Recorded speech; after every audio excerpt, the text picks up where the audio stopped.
배가 없는데 어떻게 바다를 지킵니까? 폴란드 국방장관의 분노. 그들은 한국을 버리고 스웨덴에 3조 원을 쏟았죠. 그런데 지금 폴란드의 작전 가능 잠수함은 제로입니다. 그리고 끝내 폴란드가 직접 찾아온 나라. 바로 대한민국입니다. 천무 미사일 계약을 원한다. 폴란드 역사상 최대 규모 무기 계약. 대체 무슨 일이 있었을까요? 폴란드는 왜 한국을 2번 불렀을까요? 이야기 시작하기 전에 좋아요와 구독 버튼 가볍게 한번 눌러주시면 저 감동 이야기 서은비에게 정말 따뜻한 격려가 됩니다. 요즘 날씨가 정말 춥죠? 구독자 여러분, 새해가 밝았습니다. 새해 복 많이 받으시고 지금 어디에서 이 영상을 시청하고 계신지 아래 댓글에 나눠주세요. 우리가 얼마를 썼는데 왜 아직도 배가 없습니까? 국방장관의 목소리가 회의실을 얼어붙게 만들었습니다. 이거 계약 불이행 아닙니까? 아무도 대답하지 못했어요. 스웨덴 사브 측 담당자는 서류만 뒤적였고 우리 실무진은 고개를 숙였습니다. 새벽 5시 말트의 남부 해역에서 러시아 잠수함 신호가 포착됐어요. 우리 영해 경계선에서 12L이 밖. 국제법상 문제는 없지만 의도는 명확했죠. 위협이었습니다. 해군 작전사령부가 긴급회의를 소집했어요. 즉각 대응 가능한 잠수함 전력을 배치하십시오. 명령은 내려졌지만 실행은 불가능했습니다. 배치 가능한 전력이 없습니다. 뭐라고요? 현재 작전 가능한 잠수함이 없습니다. 회의실이 조용해졌어요. 폴란드 역사상 최대 규모의 방산 사업이 발표된 그날 차세대 잠수함 도입 사업. 예산 규모만 8조 원이 넘었습니다. 언론은 연일 보도했어요. 폴란드, 발트의 해군, 전력 대폭 강화 역대급 잠수함. 사업 본격화, 하나오션이 참여 의사를 밝혔을 때 내부 반응은 싸늘했어요. 한국? 잠수함을? 한 고위 관계자가 비웃듯 말했습니다. 낄 때 껴야지. 이건 유럽 시장인데 한국이 뭘 안다고 여기 끼어들어? 제안서를 펼치는 순간 담당자들이 웅성거렸어요. 납기 18개월? 이거 오타 아닙니까? 현지 생산 3년 이내 구축? 낙찰 받으려고 너무 부풀렸다는 얘기까지 나왔죠. 저도 의심스러웠어요. 너무 좋아 보였거든요. 이건 비교 자체가 안 됩니다. 납기, 기술 이전 현지 생산 가격까지 모든 게 한국이 우세합니다. 한 조달 담당자가 계산기를 두드리며 말했어요. 같은 예산이면 한국 거는 2척 더 살 수 있습니다. 게다가 절반도 안 되는 시간에 전력화됩니다. 보고서를 올린 지 일주일 후 정치권에서 움직임이 포착됐어요. 여당 국방위원 몇몇이 비공개 회의를 소집했습니다. 한국을 선택하면 나토 내 입지가 어떻게 됩니까? 유럽연합 회원국으로서 책임을 생각해야 합니다. 며칠 뒤 언론에 기사가 나기 시작했습니다. 잠수함 사업, 나토 기술 표준 고려해야 유럽 내 방산 협력. 체계 강화 필요성 누가 흘린 건지 뻔했어요. 외교부 라인에서도 압력이 들어왔습니다. 브뤼셀에서 우려를 표명했습니다. 한국 선택 시 유럽연합 내 협력 관계에 금이 갈 수 있다고. 나토 실무자 회의에서도 비슷한 말들이 나왔죠. 군은 끝까지 반발했습니다. 지금 필요한 건 정치 논리가 아니라 배입니다. 전쟁이 터지면 유럽 질서가 우리 바다를 지켜줍니까? 한 제독이 회의 테이블을 치며 소리쳤어요. 한국은 모든 면에서 우세합니다. 하지만 정치는 이미 결정을 내린 상태였습니다. 최종 회의 날 국방부 장관이 말했어요. 사브로 갑니다. 이건 군사적 결정이 아니라 국가 전략적 결정입니다.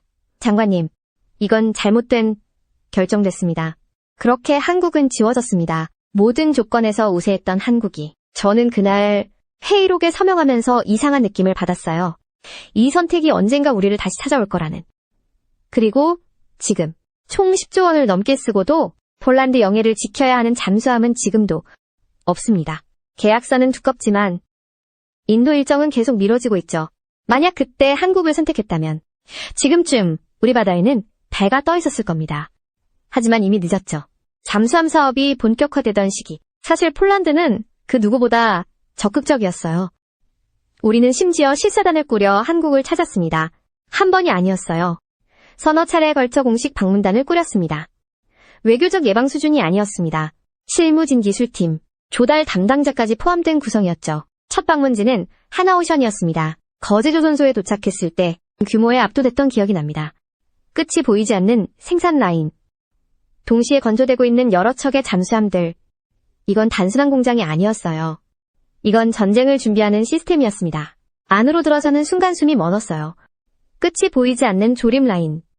수십 대의 잠수함 모듈이 동시에 건조되고 있었습니다. 크레인이 쉼없이 움직이고 용접 불꽃이 사방에서 튀었어요. 한국 측 설명이 시작됐습니다. 저희 잠수함은 모듈 방식으로 설계됩니다. 건조 기간을 대폭 단축할 수 있죠. 한 엔지니어가 도면을 펼쳐 보이며 말했어요. 첫 번째 함은 계약 후 18개월 내인도 가능합니다. 우리 팀의 해군 장교가 물었습니다. 18개월이요? 확실합니까? 네. 이미 생산 라인이 가동 중이고 핵심 부품은 재고로 확보되어 있습니다. 그의 대답은 망설임이 없었어요. 우리는 생산 라인을 직접 걸었습니다. 용접 소리, 크레인이 움직이는 소리, 작업자들의 발걸음, 모든 게 살아 움직이고 있었죠. 한 조선소 관계자가 설명을 이어갔습니다. 폴란드의 현지 생산 라인을 구축하는 것도 가능합니다. 기술 이전은 물론이고요. 얼마나 걸립니까? 3년 안에 독자 생산 체계를 갖추실 수 있습니다. 그 말을 듣는 순간 우리 팀원들의 눈빛이 달라졌어요. 다음 날 우리는 한화 에어로스페이스를 방문했습니다. 미사일과 방산 시스템을 생산하는 곳이었어요. 여기서도 같은 패턴이 반복됐습니다. 명확한 일정, 구체적인 숫자, 실행 가능한 계획. 한 실무자가 자료를 넘기며 말했습니다. 잠수함과 함께 운용할 무기체계도 패키지로 제공 가능합니다. 유지보수는요? 20년 장기 계약 체결 가능하고 부품 공급은 3개월 단위로 보장됩니다. 모든 질문에 대한 답이 준비돼 있었어요. 저녁 만찬 자리에서 우리 팀 내부 대화가 오갔습니다. 한 제독이 작은 목소리로 말했어요. 이 정도면 거의 계약 체결되고 나서 하는 행동들 아닙니까? 조달 담당자가 고개를 끄덕였습니다. 조건이 이렇게 명확한 경우는 처음 봅니다. 회의실에서 최종 설명회가 열렸습니다. 한국 측 책임자가 프레젠테이션을 시작했어요. 폴란드의 안보 상황을 검토했습니다. 발트의 특성에 맞는 잠수함이 필요하시죠. 그는 우리가 미처 말하지 않은 것까지 알고 있었습니다. 계약 후 18개월 내 첫 인도, 36개월 내에 내척 완전 전력화. 이게 저희 제안입니다. 숫자가 명확했습니다. 일정이 구체적이었어요. 무엇보다 그들은 진심이었습니다. 방문을 마치고 공항으로 가는 차 안에서 팀장이 물었습니다. 어떻게 생각하십니까? 한 장교가 대답했어요. 이미 방향은 정해진 것 같은데요. 다른 이들도 동의했습니다. 저 역시 그렇게 느꼈죠. 하지만 돌아와서 상황은 달라지기 시작했습니다. 보고서를 올렸을 때 상급 부서의 반응이 미묘했어요. 기술적으로는 문제 없습니다. 하지만 정치적 검토가 필요합니다. 무슨 뜻인지 알 수 없었습니다. 며칠 후 비공식 회의가 소집됐습니다. 외교부 관계자가 참석했어요. 한국은 우수한 파트너입니다. 하지만 나토와 유럽연합 내 균형을 생각해야 합니다. 그 순간 깨달았습니다. 우리가 한국을 평가하는 동안 다른 테이블에서는 전혀 다른 계산이 진행되고 있었다는 걸요. 결정은 조용히 끝났습니다. 회의실 문이 닫히고 서명이 끝나고 문서가 봉인됐죠. 하지만 그 사실을 아는 사람은 많지 않았습니다. 적어도 한국은 몰랐어요. 우리는 아무 말도 하지 않았으니까요. 한국 방문 이후에도 실무 대화는 계속 이어졌습니다. 추가 자료 요청이 왔고 기술 문의가 오갔고 일정 조율 메일이 교환됐어요. 한국 측에서 보낸 문서들은 여전히 상세했습니다. 어느 날 한국 측 담당자에게서 이메일이 왔습니다. 다음 주 추가 미팅이 가능할까요? 몇 가지 보완 사항을 설명드리고 싶습니다. 결국 저는 이렇게 답했어요. 일정 조율 후 연락드리겠습니다. 거짓말은 아니었지만 진실도 아니었죠. 그 사이 내부 문서에는 이미 다른 이름이 박혀 한 동료가 복도에서 물었습니다. 한국 쪽에는 언제 통보합니까? 공식 발표와 동시에 알립시다. 그 전에 미리 알려주는 게 낫지 않습니까? 저도 그렇게 생각했어요. 발표일이 잡혔습니다. 오전 11시 국방부 브리핑룸. 그 시간이 다가올수록 가슴이 무거워졌어요. 발표 이틀 전, 저는 답장을 쓰다가 지웠습니다. 몇 번이고 반복했죠. 결국 보낸 답은 이거였습니다. 곧 공식 입장이 나올 예정입니다. 그게 제가 발표 당일 아침 저는 일찍 출근했습니다. 브리핑 자료를 마지막으로 검토하면서 한국 관련 부분을 봤어요. 기타 참여업체, 한국 하나오션 등단 한. 오전 11시 발표가 시작됐습니다. 국방부 대변인이 단상에 올라 원고를 읽었어요. 폴란드 해군 차세대 잠수함 사업 파트너로 스웨덴 사브를 선정했습니다. 그 순간 기자들이 일제히 질문을 쏟아냈습니다.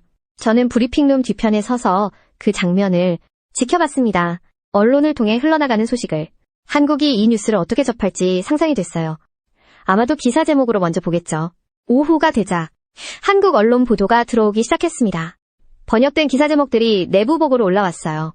폴란드 잠수함, 수주 실패 최종 단계까지. 가스나 유럽 업체의 밀려 기사 내용 중 한 문장이 눈에 들어왔습니다. 한국 업체는 사전 통보 없이 언론 보도를 통해 결과를 접한 것으로 알려졌다. 그날 오후 한국 측 담당자에게서 짧은 이메일이 왔습니다. 결과를 확인했습니다. 그동안 감사했습니다. 단 2줄이었습니다. 항의도 질문도 섭섭함도 없었어요. 그냥 담담한 인사였죠. 저는 답장을 쓰려다가 멈췄습니다. 뭐라고 써야 할까요? 좋은 제안이었습니다. 다음 기회에? 어떤 말도 위선처럼 느껴졌어요. 결국 저는 이렇게 답했습니다. 협조에 감사드립니다. 며칠 후 내부 회의에서 누군가 말했어요. 한국 측 반응이 예상외로 조용합니다. 항의나 문의 같은 건 없습니까? 없습니다. 공식 입장문 하나 받은 게 전부입니다. 그럼 다행이네요. 다행? 저는 그 단어가 이상하게 느껴졌습니다. 그날 밤 저는 한국 방문 때 받았던 자료들을 다시 펼쳐봤습니다. 생산 일정표 기술 이전 계획, 현지 협력 방안, 모든 페이지마다 정성이 느껴졌어요. 단순히 계약을 따내려는 영업 자료가 아니었습니다. 이건 진짜 파트너가 되려는 준비였죠. 그런데 우리는 그 준비를, 그 진심을 한 줄로 정리해버렸습니다. 폴란드, 차세대 잠수함 사업 마침내 결론. 유럽 협력, 체계 강화의 신호탄. 정치권도 만족스러워했습니다. 나토 내 입지 강화. 유럽 연합과의 조화, 검증된 파트너. 서류상으로는 완벽해 보였죠. 하지만 실무 단계로 들어가자 분위기가 달라지기 시작했습니다. 첫 실무회의에서 사브 측이 일정표를 제시했어요. 수도함 인도는 계약 후 60개월 예정입니다.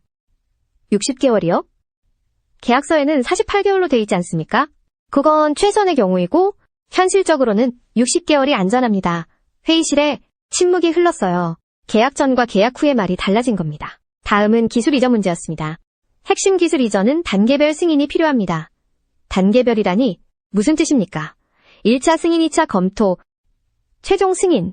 스웨덴 정부와 유럽연합 규정상 필수입니다. 한 실무자가 자료를 뒤적이며 물었어요. 그럼 언제쯤 완전한 기술 이전이 가능합니까? 7년에서 10년 정도 소요될 것으로 봅니다. 현지 생산 이야기도 나왔죠. 폴란드 내 생산 시설은 어느 수준까지 가능합니까? 사브 담당자가 화면을 넘기며 설명했습니다. 최종 조립과 일부 부품 생산이 가능합니다. 일부요? 독자 생산 체계는요? 그건 현실적으로 어렵습니다. 핵심 부품은 스웨덴에서 공급받아야 합니다. 회의를 마치고 나오는 길에 한 제독이 중얼거렸습니다. 뭔가 이상한데요. 계약 전에 들었던 것과 다릅니다. 저도 같은 생각이었어요. 그날 밤 저는 과거 자료들을 다시 꺼내봤습니다. 각국 제안서를 나란히 놓고 비교했죠. 그때 눈에 들어온 게 한국 제안서였습니다. 계약 후 18개월 내 첫 인도 전면 기술 이전, 조건 없음 3년 내 독자 생산 체계 구축. 숫자가 너무 명확했어요. 다음 실무회의에서도 문제는 계속됐습니다. 유지보수 부품 공급은 어떻게 됩니까? 스웨덴 본사를 통해 주문하시면 됩니다. 소요기간은요? 최소 6개월에서 1년입니다. 1년이요? 전시회는 어떻게 합니까? 그건 별도 협의가 필요합니다. 그 순간이었습니다. 누군가 작은 목소리로 말했어요. 3개월 단위 보장했던 나라가 어디였죠? 회의실이 조용해졌습니다. 이름을 직접 말하지는 않았지만 모두가 같은 걸 떠올리고 있었죠. 한국. 우리는 점점 깨닫고 있었습니다. 한국이 제시했던 것은 단순함이었다는 걸요. 복잡한 승인 절차 도단계별 검토도 없었습니다. 그냥 만들고 주고 가르쳐주는 구조였죠.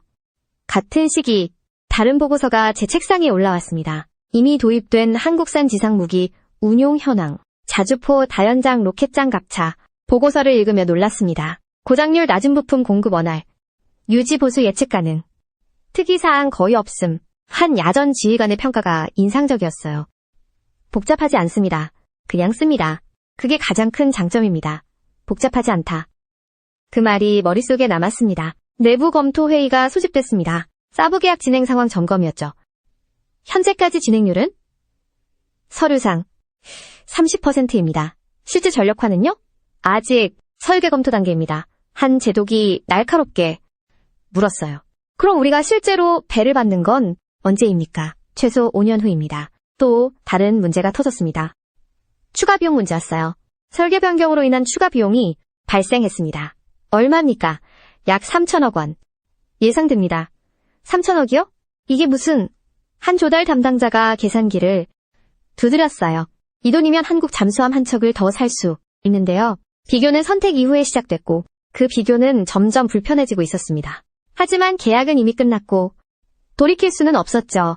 우리는 앞으로 나아갈 수밖에 없었습니다. 5년을 기다리면서 전쟁은 기다려주지 않았습니다. 러시아 우크라이나 전쟁 2년째. 초반의 속전속결 예상은 완전히 빗나갔어요. 전쟁은 장기화될 고양상은 점점 치열해졌습니다. 그 여파는 발트까지 밀려왔죠. 러시아 해군 활동이 노골적으로 증가했어요. 일주일에 서너 차례씩 우리 해역 근처를 지나갔습니다. 더 이상 정찰이 아니었어요. 이건 압박이었죠. 하지만 우리가 할 수 있는 건 지켜보는 것뿐이었습니다. 긴장은 바다에서만 끝나지 않았습니다. 육상 전선에서도 위협이 감지됐어요. 벨라루스 국경 근처에서 러시아군 훈련이 잦아졌습니다. 나토 정보망은 연일 경보를 울렸죠. 동부전선 경계, 태세 강화 필요, 즉각 대응, 가능한 화력 배치 시급. 군 수뇌부 회의 분위기가 달라지기 시작했어요. 한 장군이 테이블을 치며 말했습니다. 준비할 시간이 없습니다. 지금 당장 필요합니다. 장거리 타격 능력, 포병 전력방공 체계, 당장 오늘 배치할 수 있는 걸로 채워야 합니다. 국방부 내부 회의에서 요구사항이 쏟아졌습니다. 다연장 로켓 추가 도입 건의합니다. 자주포 증강이 시급합니다. 천무 같은 장거리 정밀 타격 체계가 필요합니다. 그 순간이었어요. 천무, 그 이름이 회의 자료에 처음으로 등장한 게 한 실무자가 자료를 넘기며 말했습니다. 한국 한화에어로스페이스의 천무 체계입니다. 자거리 300km급입니다. 납기는요? 계약 후 12개월 내 초도 물량 인도 가능하다고 합니다. 12개월이요? 회의실이 조용해졌어요. 모두가 같은 걸 떠올리고 있었습니다. 한국, 다음 자료가 넘어갔어요. 한국의 다른 무기 체계들이 나열돼 있었습니다. 자주포 다연장 로켓장, 갑차, 전차 모두 공통점이 있었어요. 양산 중즉시 인도 가능, 검증 완료. 한 조달 담당자가 말했습니다. 이거 마치 카탈로그 같은데요. 골라서 바로 사는. 회의 후 한화에어로스페이스에 대한 검토가 시작됐습니다. 과거 자료를 다시 꺼냈어요. 3년 전 잠수함 사업 때 받았던 제안서들이었죠. 한화 자료를 펼치는 순간 묘한 기분이 들었습니다. 여기 적힌 내용들이 새삼스럽게 현실적으로 보였거든요. 다른 나라들의 움직임도 포착됐습니다. 에스토니아가 한국제 자주포를 계약했다는 소식, 루마니아가 한국제 방공체계 도입을 검토 중이라는 정보, 리투아니아도 한국과 접촉했다는 보고, 한 분석관이 보고서를 올렸어요. 제목이 인상적이었습니다. 전시방산 조달의 새로운 기준, 속도와 단순함 내용을 읽으며 고개를 끄덕였습니다. 한국 방산의 핵심 경쟁력은 기술 수준이 아니라 비공식 접촉이 시작됐습니다. 한 실무자가 한국 측에 조심스럽게 문의했어요. 천무체계 도입 관련해서 논의가 가능할까요? 답변은 빨랐습니다. 물론입니다. 언제든 환영합니다. 3년 전과 똑같은 초기 자료를 받았습니다. 천무체계, 사양 생산, 일정 공급 조건. 모든 게 구체적이었어요. 숫자가 명확했고 일정이 현실적이었습니다. 한 장교가 자료를 보며 중얼거렸어요. 이거 내일이라도 계약할 수 있겠는데요? 내부 검토 회의가 열렸습니다. 천무 도입건에 대한 찬반 논의였죠. 찬성 측이 먼저 말했어요. 지금 우리에게 필요한 건 시간입니다. 천무는 그 시간을 줍니다. 반대 의견도 나왔습니다. 하지만 분위기는 이미 기울어져 있었어요. 한 장군이 일어서며 말했습니다. 정치는 나중 문제입니다. 지금은 전쟁입니다. 전쟁에서 시간을 놓치면 정치 자체가 의미 없어집니다. 그 말에 아무도 그날 저는 깨달았습니다. 우리가 잠수함 사업에서 놓친 게 뭔지. 기술도 가격도 아니었어요. 우리가 놓친 건 시간이었습니다. 그리고 전쟁에서 시간은 곧 생존이었죠. 그렇게 천무 협상이 본격화됐습니다. 이번에는 달랐어요. 외교 라인이 아니라 군이 직접 나섰습니다. 한국 재방문이 결정됐습니다. 이번엔 외교부 라인이 아니었어요. 군 실무진이 직접 나섰습니다. 천무 체계 현장 실사를 진행하겠습니다. 국방부 회의에서 한 장군이 말했어요. 서류만으로는 부족합니다. 직접 보고 확인해야 합니다. 일주일 후 우리는 다시 한국 땅을 밟았습니다. 3년 만이었죠. 창원 한화에어로스페이스 공장. 입구부터 분위기가 달랐어요. 거대한 생산 동 5개가 나란히 서 있었습니다. 저게 다 천무 생산 라인입니까? 네. 현재 풀가동 중입니다. 안으로 들어서는 순간 숨이 멎었어요. 끝이 보이지 않는 조립 라인. 수십 대의 발사대가 동시에 조립되고 있었습니다. 크레인이 쉼없이 움직이고 용접 불꽃이 사방에서 튀었어요. 한 엔지니어가 설명을 시작했습니다. 현재 월 12기 생산 중입니다. 월 12기요? 네. 필요하면 월 20기까지 증산 가능합니다. 우리 팀 장교가 계산기를 두드렸어요. 그럼 1년이면 100대가 넘는데요? 맞습니다. 대량 생산 체제입니다. 다음은 발사 시험장이었습니다. 넓은 벌판에 천무 발사대가 세워져 있었어요. 실사격을 보여드리겠습니다. 발사 준비가 시작됐습니다. 10분도 안 돼서 준비가 완료됐어요. 발사합니다. 쾅! 유도탄이 불기둥을 일으키며 치솟았습니다. 궤적이 화면에 표시됐어요. 사거리 290km. 목표물 정확히 명중했습니다. 오차는요? 1m 이내입니다. 한제독이 중얼거렸어요. 이게 진짜 가능한 거였구나. 우리는 서류로만 봤던 숫자들을 눈으로 확인했습니다.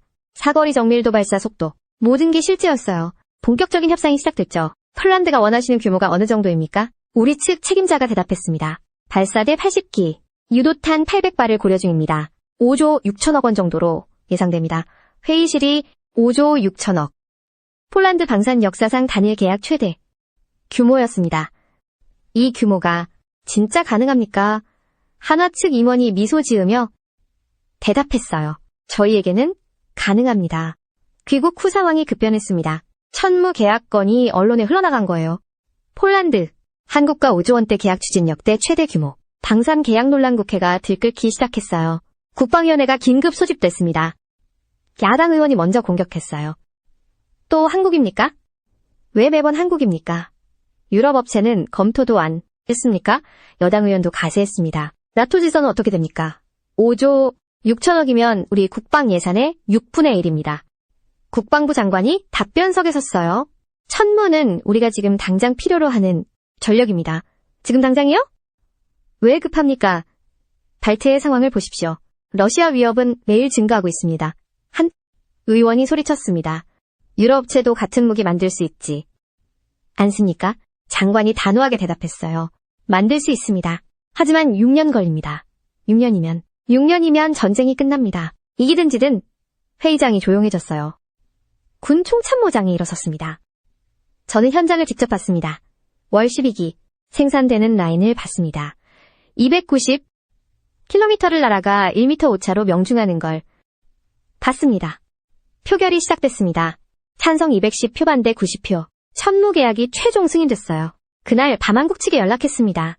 승인 났습니다. 계약 진행하겠습니다. 한화 측 담당자의 목소리가 들려왔어요. 감사합니다. 약속 지키겠습니다.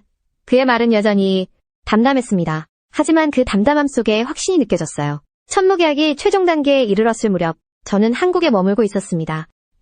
세부 조건 조율 때문이었어요. 며칠간의 회의가 끝난 어느 저녁이었습니다. 한화 측 실무 책임자가 저를 따로 불렀어요. 식사나 하시겠습니까? 조용한 한 식당이었습니다. 테이블에 음식이 차려졌지만 저는 먹기보다 그에게 물었어요. 한 가지 궁금한 게 있습니다. 말씀하십시오. 왜 한국은 이렇게까지 타국의 전쟁과 자주국방에 진심입니까? 그는 젓가락을 내려놓고 잠시 생각하더니 말했습니다. 제 할아버지 이야기를 해도 될까요? 뜻밖의 대답이었어요. 우리 할아버지는 일제강점기에 태어나셨습니다. 그의 목소리가 조용해졌어요. 20살에 나라가 해방됐고 25에 전쟁을 겪으셨죠. 한국전쟁 말입니까? 네. 할아버지는 평생 한 가지를 말씀하셨습니다. 그가 천천히 말을 이었어요. 다시는 총 없이 살지 말라고. 그 말이 가슴에 와닿았습니다. 한국은 한 번도 다른 나라를 침략한 적이 없습니다. 하지만 늘 침략당했습니다. 수백 년 동안요. 그는 창밖을 바라보며 말했어요. 중국, 일본, 러시아. 강대국 틈에 끼어서 빼앗기 고집밟히고 나눠졌습니다. 그래서 무기를 만들기 시작한 겁니까? 아닙니다. 처음엔 살 수도 없었습니다. 그가 쓴웃음을 지었어요.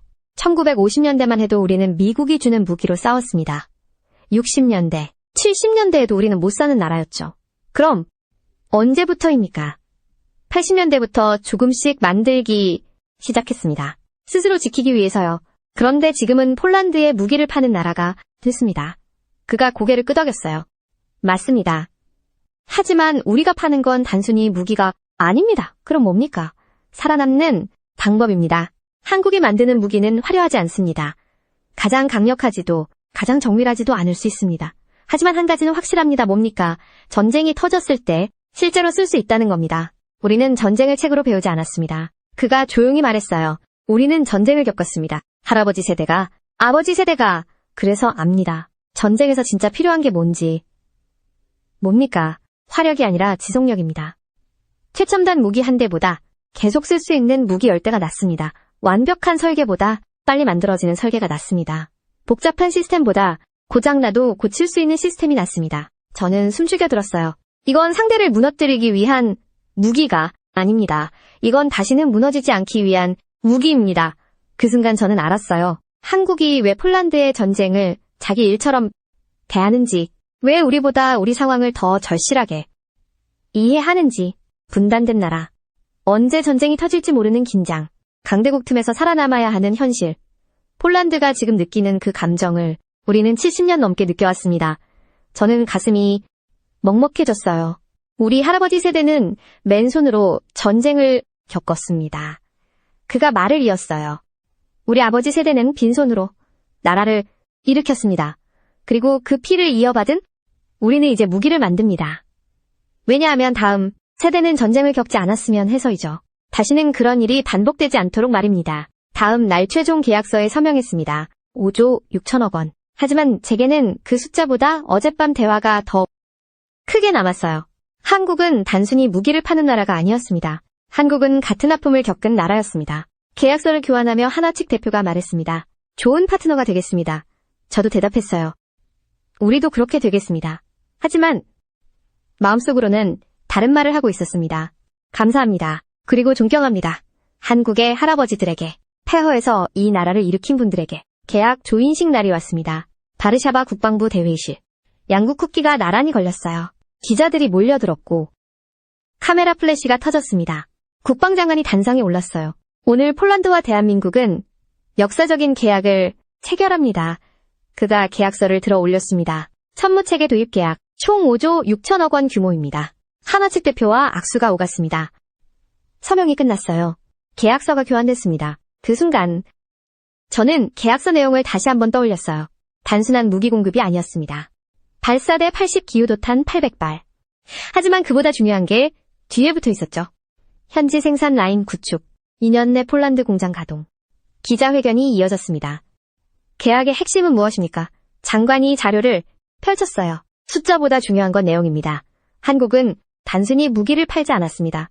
우리가 독자적으로 전쟁을 준비할 수 있는 시스템을 함께 만들어줍니다. 다음 날 유럽 언론이 들끓었습니다. 폴란드, 한국과 역대급 방산 계약 동유럽 방산 시장. 한국으로 재편하지만 더 주목받은 건 다른 반응이었어요. 나토 회원국들의 움직임이었습니다. 일주일 후 브뤼셀에서 나토 국방장관 회의가 열렸습니다. 저도 참석했어요. 회의장 복도에서 에스토니아 대표가 다가왔습니다. 폴란드는 왜 한국을 선택했습니까? 필요한 걸 제공하니까요. 구체적으로는요, 빠른 납기, 대량 생산, 그리고 정치적 조건 없는 협력입니다. 리투아니아 대표도 끼어들었습니다. 우리도 검토하고 있습니다. 자주포 쪽을요. 루마니아 대표가 말했어요. 방공체계를 한국에서 도입할 계획입니다. 그 순간 깨달았습니다. 이건 폴란드만의 선택이 아니었어요. 동유럽 전체가 같은 방향으로 움직이고 있었습니다. 회의 본회의에서 한 제독이 발언했어요. 최근 방산 조달 기준이 변화하고 있습니다. 과거에는 최첨단 기술이 우선이었습니다. 하지만 지금은 다릅니다. 그가 화면을 넘겼어요. 즉각 전력화 지속 보급, 전시 생산 능력, 이것이 새로운 기준입니다. 그리고 이 기준을 가장 잘 충족하는 나라가 한국입니다. 저녁 리셉션에서 독일 대표와 대화를 나눴습니다. 한국 계약, 잘한 선택 같습니다. 고맙습니다. 우리도 배워야 할 것 같습니다. 뭘 말입니까? 속도입니다. 한국의 속도를요. 그가 와인잔을 들며 말했어요. 유럽은 너무 오래 걸립니다. 승인 내검토에, 협의에. 하지만 전쟁은 그걸 기다려주지 않죠. 귀국 후보고서가 올라왔습니다. 나토 내부 분석 문서였어요. 제목이 인상적이었습니다. 한국 방산의 부상과 유럽 방산 산업에 대한 시사점 내용을 읽으며 놀랐습니다. 한국은 전쟁 준비 방식 자체를 수출하고 있다. 빠른 생산, 단순한 구조, 즉각 운용. 이것은 전쟁을 직접 겪은 국가만이 구축할 수 있는 시스템이다. 며칠 후 프랑스 언론에서 특집 기사가 나왔습니다. 한국, 유럽 방산 시장을 흔들다. 기사는 이렇게 시작했어요. 과거 유럽에서 무기를 사던 나라가 이제는 유럽에 무기를 파는 나라가 됐다. 독일, 방산업체 대표의 인터뷰도 실렸습니다. 우리는 한국의 속도를 따라갈 수 없다. 그들은 이미 다른 게임을 하고 있다. 그날 밤 저는 오래된 자료를 다시 꺼내봤습니다. 4년 전 잠수함 사업 최종 회의록, 한국을 배제하기로 결정했던 그 문서였죠. 마지막 페이지를 펼쳤어요. 한국 측 제안은 우수하나 전략적 고려사항을 감안하여 최종 후보에서 제외. 저는 그 문장 옆에 펜으로 적었습니다. 우리가 놓친 것, 시간. 우리가 배운 것, 전쟁은 기다려주지 않는다. 창밖으로 바르샤바 밤하늘이 보였어요. 지금도 발트의 어딘가에서는 러시아 잠수함이 움직이고 있을 겁니다. 우리는 여전히 그걸 막을 잠수함이 없습니다. 하지만 이제는 다릅니다. 2년 후면 우리 동부 전선에 참모가 배치될 겁니다. 러시아가 함부로 넘볼 수 없는 억제력이 생기는 그죠. 다음 주 나토 회의에서 한국이 특별 세션 주제로 올라온다는 소식을 들었어요. 한국 방산 협력 모델 연구 발표 자료 초안을 미리 받았습니다. 한국은 단순한 무기 공급국을 넘어섰다. 한국은 전시 방산 체계의 새로운 기준을 제시하고 있다. 나토 회원국들은 한국 모델을 연구할 필요가 있다. 우리는 한국을 다시 찾았습니다. 하지만 세상은 그보다 먼저 한국을 보고 있었습니다. 4년 전 우리가 한국을 지웠을 때 한국은 준비를 멈추지 않았어요. 언젠가 다시 필요할 거라는 걸 알고 있었던 겁니다. 그리고 지금 한국은 선택받기를 기다리는 나라가 아니었습니다. 한국은 이미 기준이 된 나라였습니다. 그날 이후 우리는 한국을 다시 부르지 않았습니다. 이미 함께 가고 있었으니까요. 파트너로서, 동맹으로서, 같은 역사를 가진 같은 아픔을 아는 나라로서 그렇게 함께 걸어가고 있었습니다. 세계가 한국을 배제했을 때 한국은 준비를 멈추지 않았습니다. 그리고 세계가 다시 찾았을 때 한국은 이미 답을 갖고 있었죠. 그 답은 누가 만들었을까요? 전쟁의 폐허 위에서 맨손으로 나라를 일으킨 어르신들, 총 없이 전쟁을 겪고 빈손으로 공장을 세우고 밤새 용접하며 무기를 만든 그 세대. 여러분의 선택이, 여러분의 고생이, 여러분의 땀이 지금 폴란드의 하늘을 지키고 있습니다. 나토가 참고하는 나라, 전쟁을 아는 나라들이 배우려는 나라, 한 번도 침략하지 않았지만 다시는 침략당하지 않겠다고 다짐한 나라.